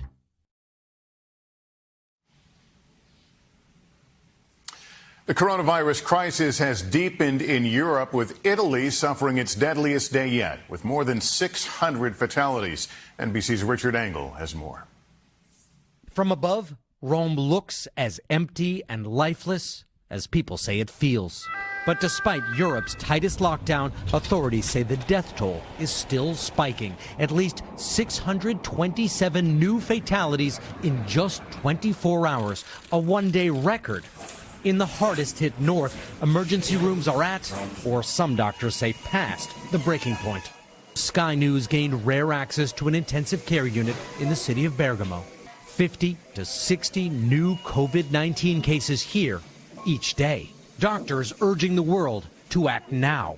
What I would suggest is just shut down to stop all the outbreak and not coming in this kind of situation. I spoke to an Italian reporter about the Sophie's choice Italian doctors now face. We hear about doctors who are having to make life and death decisions, deciding who's going to live, who's going to get the ventilator, who's going to get the hospital bed, who's going to get treatment, and who's not. It's true. They are choosing based on life expectancy and other factors who can live and who cannot be treated properly, which is something absolutely completely foreign to our culture. COVID-19 is blanketing and changing how we all live. Richard Engel, NBC News, London. Another side effect of the pandemic, patients with chronic, even life-threatening diseases are being told their treatments will have to wait. Our colleague Kristen Dahlgren, who is battling breast cancer, has seen the impact firsthand. Good evening, Lester. Well, I was just days away from starting my radiation therapy when I got a call this week that it was being delayed. Luckily for me, it's just a short delay for now, but that's not the case for so many others.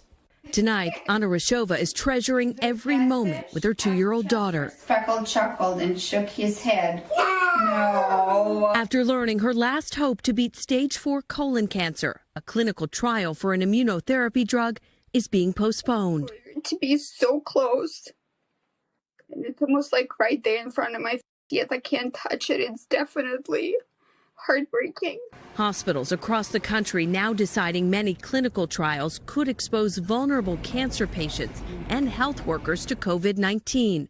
But Anna's doctor worries she doesn't have time to spare. They're talking about that it now might be July or August, so July or August is infinity for people like me. Nearly 2 million Americans are diagnosed with cancer every year.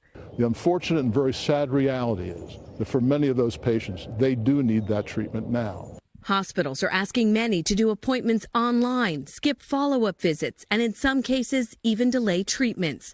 Also being postponed, routine screenings like mammograms and colonoscopies, raising new concern that cancer diagnoses will be missed. They're closing clinics, not only for cancer patients, but for other patients as well. Even urgent surgeries like organ transplants are being performed on a case-by-case basis. For 35-year-old Anna, it's especially hard seeing other young people ignoring the guidance on social distancing. I am someone's sister, I'm someone's mother, and for those people to be so irresponsible, for them to want to grab a drink is more important than the reality that we live in. A reality that may mean COVID-19's victims aren't just those who contract the virus, but those who now can't get treatments they need. I love you. Kristen Dahlgren, NBC News, New York.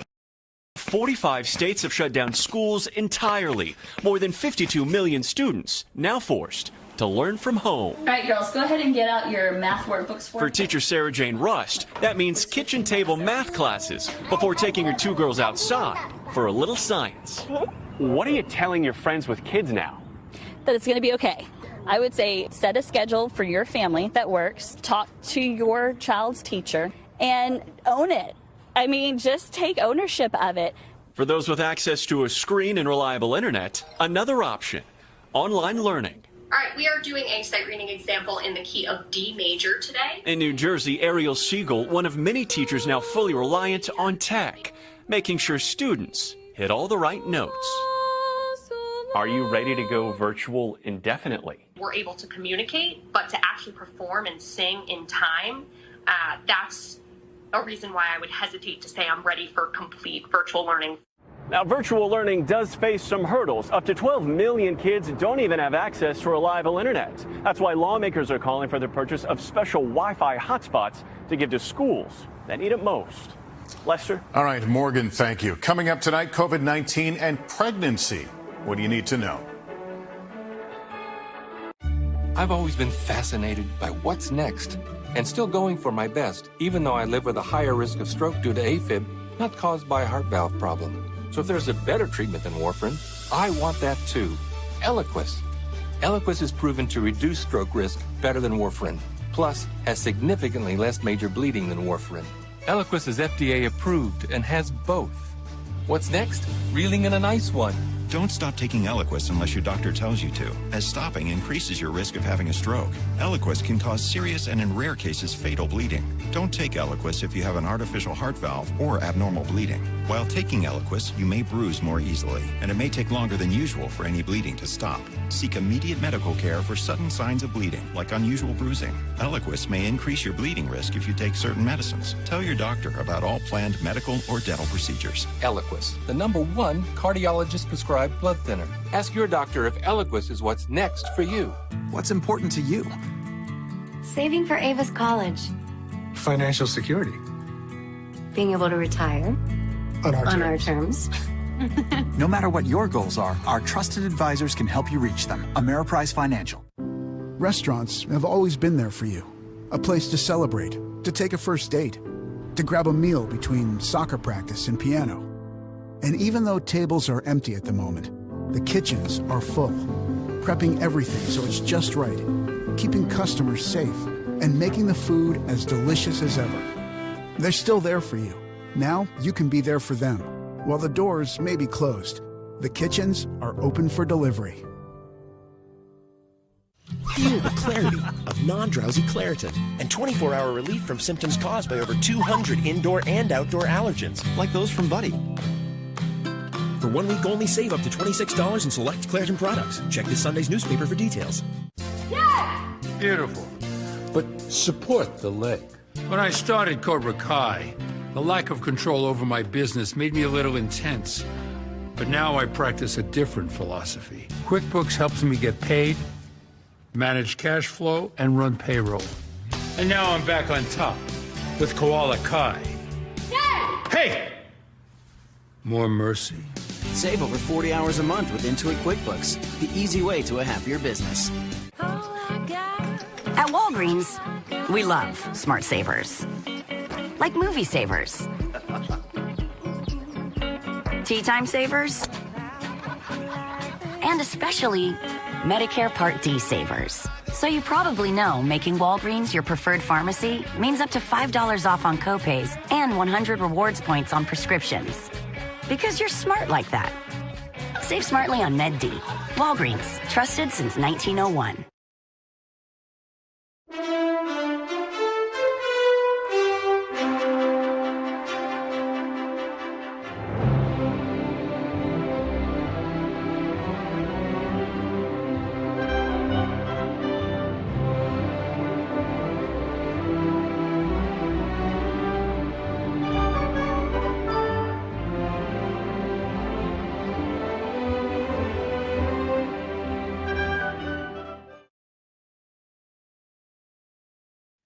All right, welcome back. Joining me now is our medical correspondent, Dr. John Torres. John, I want to get to a question we're hearing from a lot of pregnant women. They're certainly worried about the virus. What should they know? Lester, there's some evidence a pregnant woman with coronavirus may deliver a little early, but so far there's no evidence that will affect the baby long term. Now, research hasn't yet shown that pregnant women are at a higher risk for coronavirus, but pregnancy does suppress a woman's immune system, making her more vulnerable to respiratory infections in general. So, of course, to prevent an infection, in addition to hand washing and social distancing, pregnant women might want to avoid having any visitors because even if someone doesn't look sick, they could still be carrying the virus. All right, Dr. John, thank you. And up next for us tonight, reflections on a week that has tested America. If you have moderate to severe psoriasis or psoriatic arthritis, little things can be a big deal. That's why there's Otezla. Otezla is not an injection or a cream. It's a pill that treats differently. For psoriasis, 75% clearer skin is achievable with reduced redness, thickness, and scaliness of plaques. For psoriatic arthritis, Otezla is proven to reduce joint swelling, tenderness, and pain, and the Otezla prescribing information has no requirement for routine lab monitoring. Don't use if you're allergic to Otezla. It may cause severe diarrhea, nausea, or vomiting. Otezla is associated with an increased risk of depression. Tell your doctor if you have a history of depression or suicidal thoughts, or if these feelings develop. Some people taking Otezla reported weight loss. Your doctor should monitor your weight and may stop treatment. Upper respiratory tract infection and headache may occur. Tell your doctor about your medicines and if you're pregnant or planning to be. Ready to treat differently with a pill? Otezla. Show more of you. Introducing the Capital One Walmart Rewards Card. Earn unlimited 5% back on everything you buy at Walmart online. No. We're gonna need a mop and bleach. Including things for your new puppy. What's in your wallet? Hey, fellas. We've got to talk. It's about your food. It has spray-on flavor and powdered meat. It's time for fresh food that belongs in the fridge next to our food. Now, who's hungry? Fresh Pet.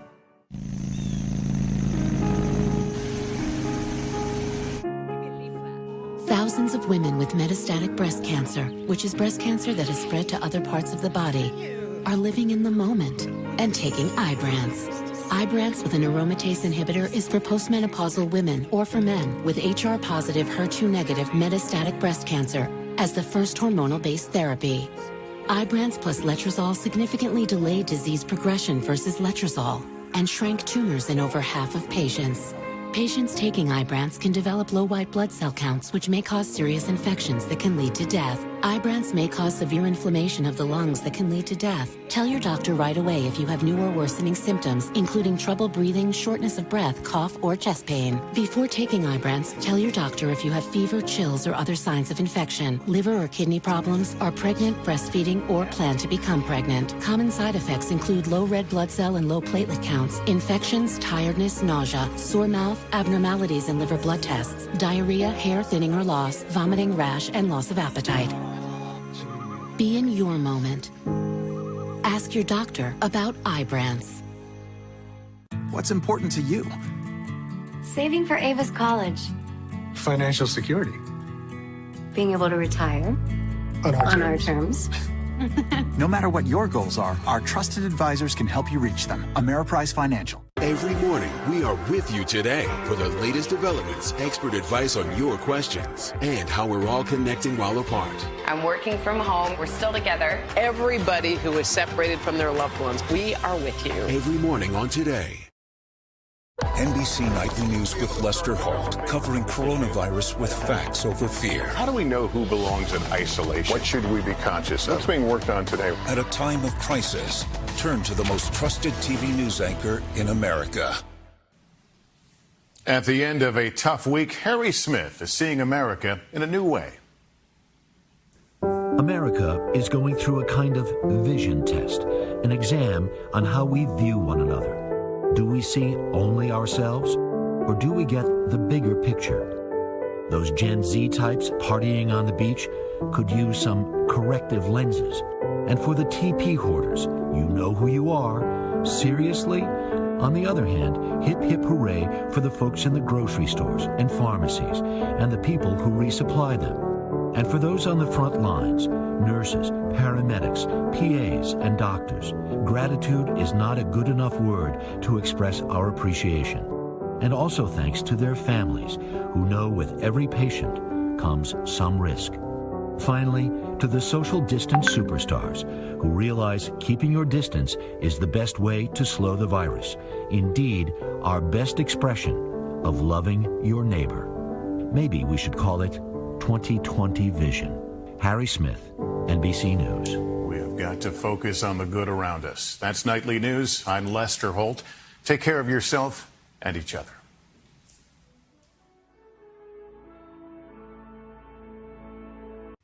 Hey, NBC News viewers, thanks for checking out our YouTube channel. Subscribe by clicking on that button down here and click on any of the videos over here to watch the latest interviews, show highlights, and digital exclusives. Thanks for watching.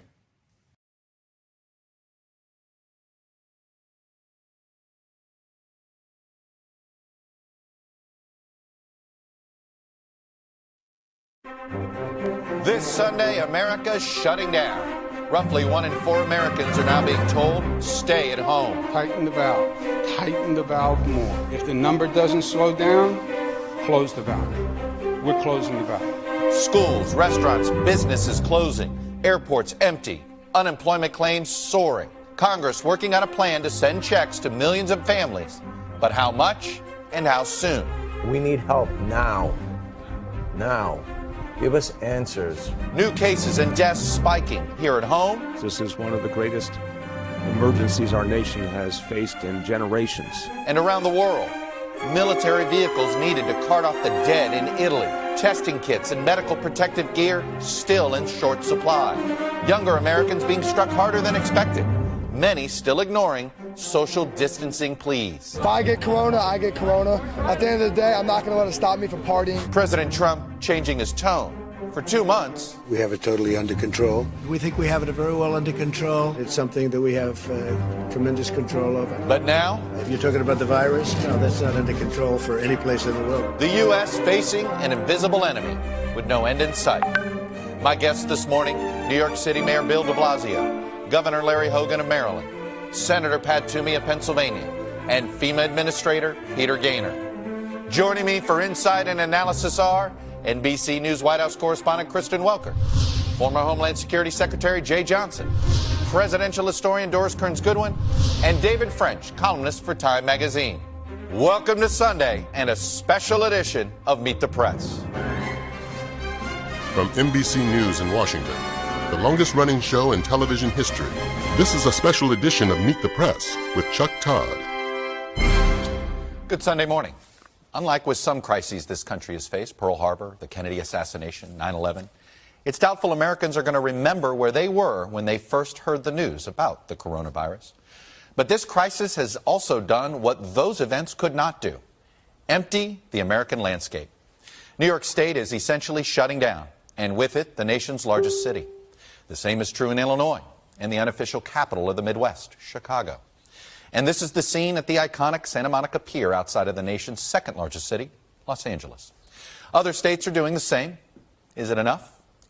Are Americans willing to endure a full national shutdown to stop the spread of the virus while we wait for much-needed coronavirus tests? While we wait for frontline medical workers to get the protective equipment they need to treat the population, while we wait for hospital beds and ventilators to become available to treat the infected, and while we wait to see if the federal government is up to this challenge. As of this morning, there have been more than 24,000 confirmed cases of COVID-19 in the United States, resulting in roughly 300 deaths. Last Sunday, only 60 had died. Here's the front page of yesterday's New York Post, capturing the mood of the country.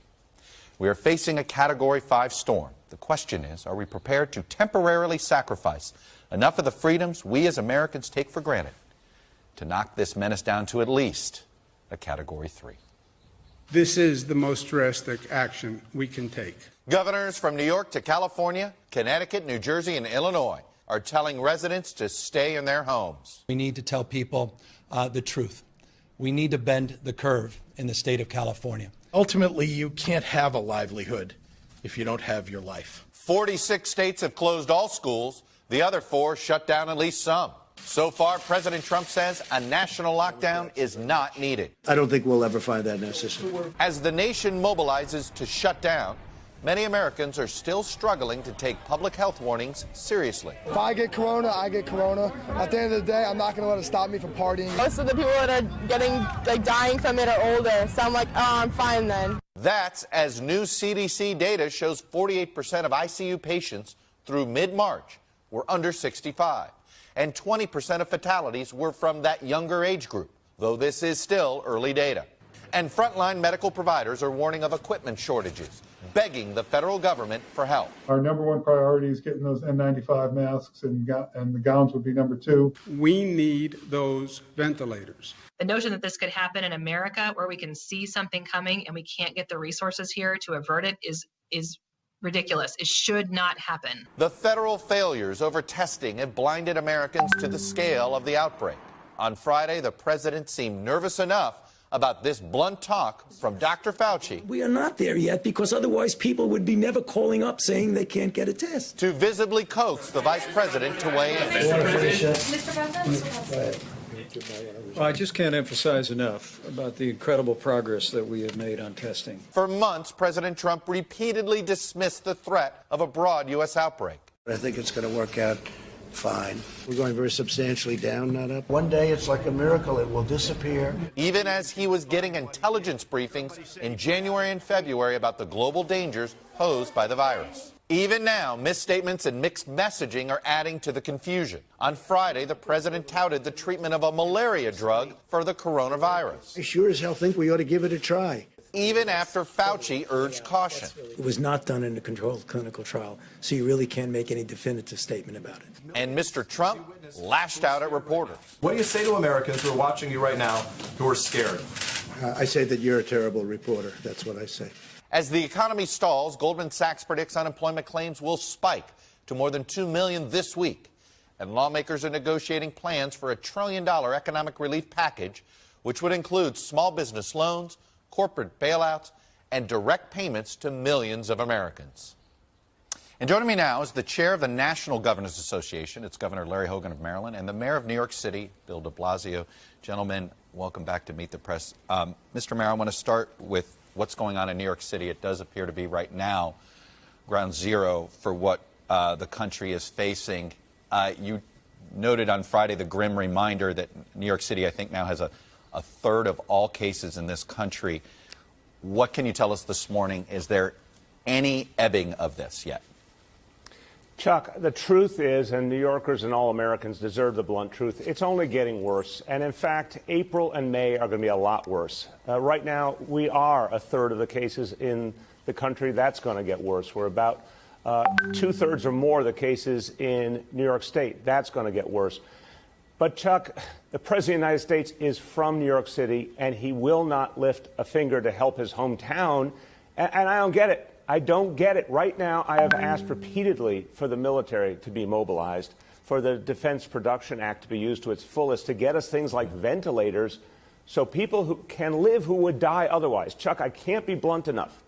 If the president doesn't act, people will die who could have lived otherwise. What is it Senior that you want? Citizens, folks who are members of families, right. And we can't get action from the President of the United States. What is it that you want the military to do immediately? What would be a specific thing you'd want the military to do immediately?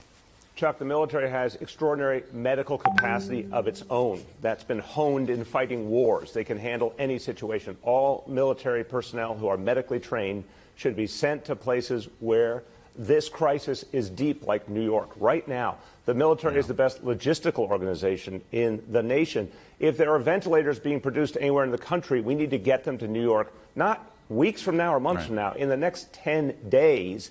And the only force in America that can do that is the military. Why are they at their bases? Why are they not being allowed to serve? I guarantee you they're ready to serve, but the president has to give the order.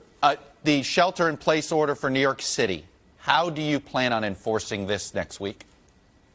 Chuck, people really do get it. I've been around my city the last few days. They're getting the message more and more. Also, we will use the NYPD and other agencies to go out and remind people, educate them, break up groups of people if they're congregating. It'll take a while for people to truly get it. Yeah. But right now, I'll tell you one thing. Everyday New Yorkers, everyday Americans are much farther ahead of the curve in terms of understanding this crisis than anything we're seeing from the White House. And that's troubling to think the people who have the power are not using it when everyday people get right now. Shelter in place is necessary to protect our families. Governor Hogan, I want to talk to you. You and I believe, and Governor Cuomo of New York jointly wrote a letter to the president. I think, number one, you wanted to get FEMA in the lead role. They're now in the lead role. But let me ask you on this issue of procurement. We already know Governor Cuomo basically admitted he had to get price gouged in order to buy some N95 masks. Who should be the lead agency here? Should FEMA be the one both purchasing and doling this out, or should the states be competing against each other? Well, look, so this is a problem that everybody's been talking about for a week, but I don't think just talking about what was done wrong yesterday or last week or last year is really that helpful in the discussion. Governor Cuomo is the vice chairman of the National Governors Association. I'm the chairman. I can tell you that we've been talking with and meeting with all the governors, with the vice president, and occasionally with the president, with all the senior team almost every single day, talking about the need. And I believe we've pushed for action, and we are getting some progress. Now, it's not nearly enough. It's not fast enough. We're way behind the curve. But let's talk about, we're trying to figure out what we can do to move forward. And they are making progress. It's not fast enough. But on all of those things, on respirators, on PPEs, on the masks, on the tests, we're ramping up. New York has about half of the aid of the rest of the country. They're focusing on the 3 states that have the worst problem right now, and New York is one of them. But they're really trying to push things out to all the states. But yet, of course, it's not enough. And failures were made, and things that should have happened sooner. But, I just want to focus on where we go from here, because our job is to save the citizens. We had another death here in Maryland last night. We just hit over 500 in the Washington region. And instead of just talking about what didn't get done, I just want to get things done. I understand that. That's why I want to ask you, do you feel as if there is a point person in the federal government that is handling the N95 mask issue? Or do you feel as if you still have to find different ways to acquire masks? I think it's a little bit of both, Chuck. So FEMA, we pushed to get FEMA in charge. I think they are listening to the governors. All 55 governors have stepped up and weighed in. We listed priorities about what had to get done, what they needed to focus on. They're responding to almost all 5 of those requests. But FEMA has to take the lead. But we also have to we can't wait. So we're taking individual actions as well. It's not a perfect situation, but we're trying to ramp up and order things on the open market, get some things produced here. It's going to take the federal, state, and local governments all stepping up and doing whatever it takes, regardless of who's supposed to do what. We've all got to jump in and do whatever we can. I want to talk about just where we are. I want to talk about a regional issue. I want to show you. I'm going to show some pictures to our audience. You can't see this, but this was at the Tidal Basin yesterday in Washington, D.C. Not a lot of social distancing was being practiced there. You've been concerned. I know that Virginia hasn't issued the same level of restrictions that Maryland and D.C. have had. The inability to operate as a region here, is that a problem for you? Are you hoping that the governor of Virginia in particular and the mayor of D.C., that all 3 of you are going to be on the same page here?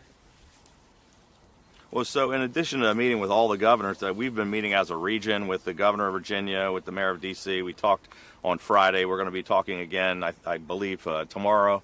we're all taking actions and trying to work together. But yeah, the social distancing is not being enforced, and it's a little crazy to see the kind of crowds at the cherry blossoms. I mean, people have to listen. There's people that are out there, and you are endangering not only yourselves but your fellow citizens by not listening to these warnings. We've been getting pretty tough out here in Maryland on folks, limiting people to groups of 10. We were chastising all these spring breakers that came back from partying in Florida, and we told them they need to self-quarantine for 14 days. Otherwise, they're risking their lives of their parents and their grandparents and their friends, because this no longer is just about older people. People of all ages.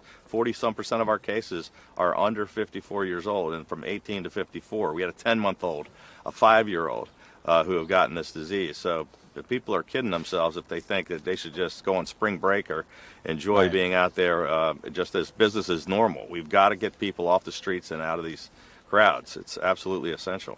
Mayor de Blasio, there's a lot of people who are going to wonder, what does progress look like? And because it's an invisible enemy, and every day the numbers right now are getting worse, not better, how can just people who are sitting at home anxious to know when do they get to go back to work, what does progress look like to you?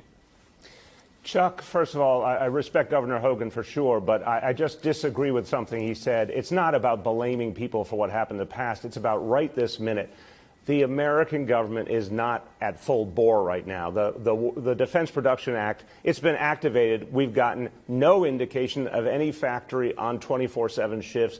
We've gotten no shipments. And the U.S. military is at its bases instead of at the front line. So respectfully, Governor, we cannot be gentle about this point right this minute. From this minute forward, our government, our federal government needs to be in this fight instead of on the sidelines. I'm not worried about blame. I'm worried about saving lives right this minute, and I don't see the federal government at this moment. To the point at hand, Chuck, April is going to be worse than March, and I fear May will be worse than April. So bluntly, it's going to get worse, a lot worse before it gets better. But what would be progress? Real, consistent social distancing being enforced, people living with it, and hospitals that can function. People seeing that their healthcare system is actually holding because we have the supplies and the personnel. And I think that's going to be a national reality, Chuck. Personnel, medical personnel are going to have to be taken from one part of the country to another as this crisis deepens. The supplies, the equipment have to go where the need is greatest. If people see the system holding, that will be progress. If it starts to collapse, think about that in the United States of America in the 21st century, if our hospitals can't function because our government wasn't there for them. Governor Hogan, what would you give as a prescription of what does progress look like as we sit at home and wait? Well, look, nobody knows where the end of this is or when the spikes are going to happen, but progress is going to be if we can somehow bend this curve downward and we can start to stop that spike that's going so we don't overload the healthcare system, you know, and people are just going to, look, it's very disconcerting. People's lives are disrupted. It's scary, and I understand people out there concerned about when is it going to look better. Just know that people all over the place are working as hard as they possibly can to fight this hidden enemy. And it's going to take all of us, not only the local governments, the cities like the mayor and the state governments, all the governors, the federal government, but it takes every one of our citizens as a part of this, and we can't stop it without them cooperating. But it's going to be a while. We don't know how long or how bad it's going to be, but it's going to continue until we can get it stopped. And we're just going to keep fighting 24 hours a day until we can get it done. All right. Chuck, it's not true that people everywhere are fighting with all they got because our military is being sidelined and the White House is in denial. It's just not true, Governor. Well, I respect you, but that's just not true. Well, we've got things like you've got National Guard. You do not have the American helping military. with hospitals and building new hospital beds. And your governor in New York is doing the same thing, so maybe you ought to try to talk with him and see. I have talked to him. It is not. Not everyone is doing everything they could do. I think let's be honest about it. And I'm going to be speaking with the FEMA administrator in a few minutes as well. Governor Hogan, Mayor de Blasio, I know you guys are both fighting the same fight here. At the end of the day, let's get rid of this virus and let's hope we can get back on track here. Thank you both. I know it's trying times for both of you, so thank you for your service. The coronavirus crisis has sickened the American economy, with businesses shuttering, unemployment spiking, and the Dow losing all the ground that's been gained under President Trump. Democratic and Republican Senate negotiators are back at work today. They're trying to agree on a rescue package that is expected to be well in excess of $1 trillion. It could even get close to $2 trillion. Among the negotiators in the room is my next guest here. It's Republican Senator Pat Toomey of Pennsylvania, and he joins me now. Senator Toomey, welcome back to Meet the Press. I know there's going to be a meeting. Good morning. I know there's going to be a meeting between the 4 leaders in Congress in about in the next couple of hours that tells me that maybe we're landing the plane here on phase 3. What is the latest, and how quickly do you expect a deal? Chuck, I think you're right. I think we're on short final, and we'll have this plane landed. It starts today with a very, very important procedural vote this afternoon, which will really tell us if we're going to be able to go forward. I think we will. And I'd like to just share with you a quick summary of what's in the bill. Would you? And I think you'll see why it would be it'd be very hard, I think, to vote against this. So I think of it in several categories, 3 categories, really. The first, we're focused on, take the guy who wakes up tomorrow morning in Pennsylvania and can't go to work. He's got a family to take care of, and Pennsylvania's closed down all businesses. Right. So that describes, of course, millions of people across the country. So focusing on individuals and families, we have already created a new paid family leave program, a paid medical leave program. We're going to plus up unemployment benefits significantly. We're expanding eligibility for unemployment, and we're sending direct checks to all middle and low-income workers, substantial amounts of money. So that's focused directly on getting people through this period. Right. The next category is the resources we're sending directly to healthcare providers, hospitals, expanding our ability to research, develop, bring to market therapies, vaccines, all of the things that we need to be doing in that space. And then the final space is, it's essential that people have a job to go back to when we get through this as soon as we possibly can. And so there's a very, very large small business lending program that is in this legislation, and those loans, Chuck, are meant to be forgiven to the extent that they are spent on maintaining payroll. And then there's a very, very large credit facility that we're standing up. It'll be done jointly with the Treasury and the Fed, and it'll make sure that our financial markets function, and most importantly, that businesses can get temporary credit.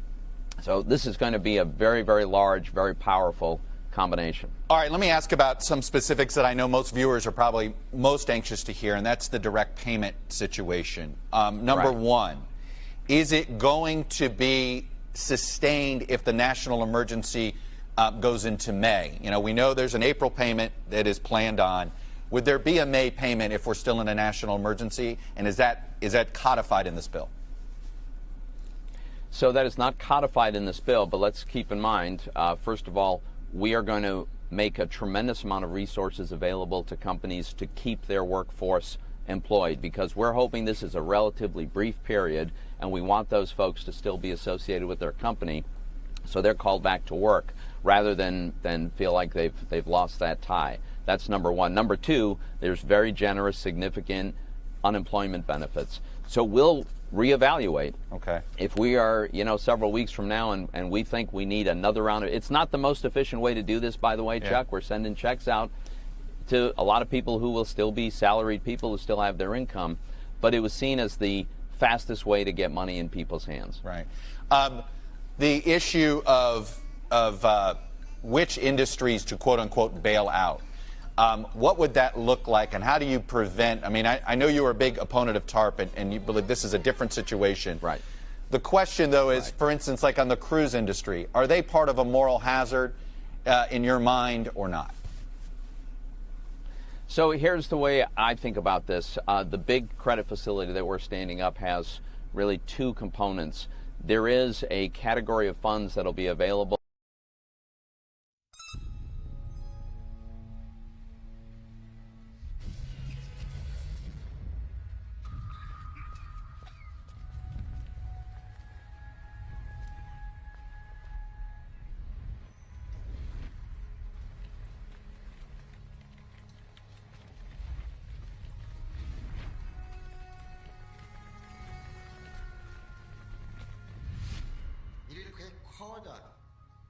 If you don't want to die, stay close. I know you need the money.